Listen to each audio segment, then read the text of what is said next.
অবশেষে অবসর ভেঙে আর্জেন্টিনা দলে ফিরছেন Angel Di Maria.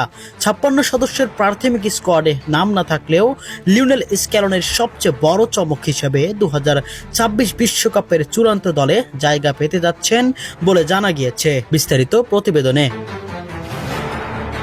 Angel Di Maria 2024 Copa America জয়ের মাধ্যমে আর্জেন্টিনা জাতীয় দলের জার্সিতে নিজের অধ্যায়ের সমাপ্তি ঘোষণা করেছিলেন।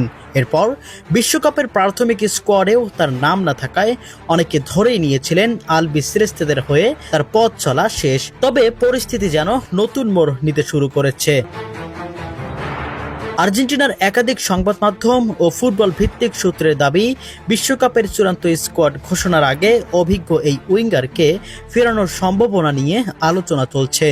বিশ্বকাপের মতো বড় মঞ্চে ডি মারিয়ার অভিজ্ঞতা ও ম্যাচ জেতানোর সামর্থ্যকে গুরুত্ব দিয়েই নাকি বিষয়টি বিবেচনা করছেন কোচ লিওনেল স্ক্যালোনি। 38 বছর বয়সেও ক্লাব ফুটবলে দারুণ ছন্দে রয়েছেন ডি মারিয়া।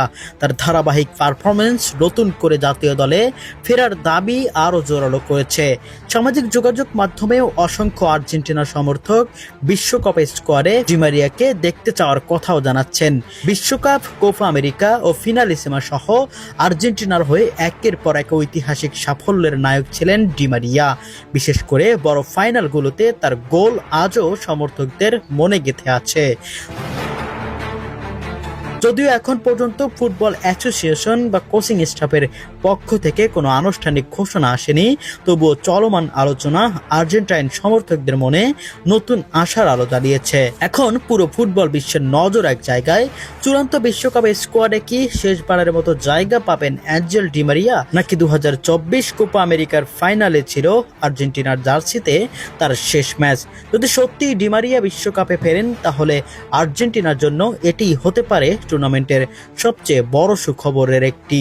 দর্শক, আপনাদের কাছে কি মনে হয়, শেষ পর্যন্ত কি লিওনেল স্ক্যালোনি অ্যাঞ্জেল ডি মারিয়াকে বিশ্বকাপ খেলানোর প্রস্তাবে রাজি করাতে পারবেন? কমেন্ট বক্সে অবশ্যই আপনাদের মতামত জানিয়ে যাবেন।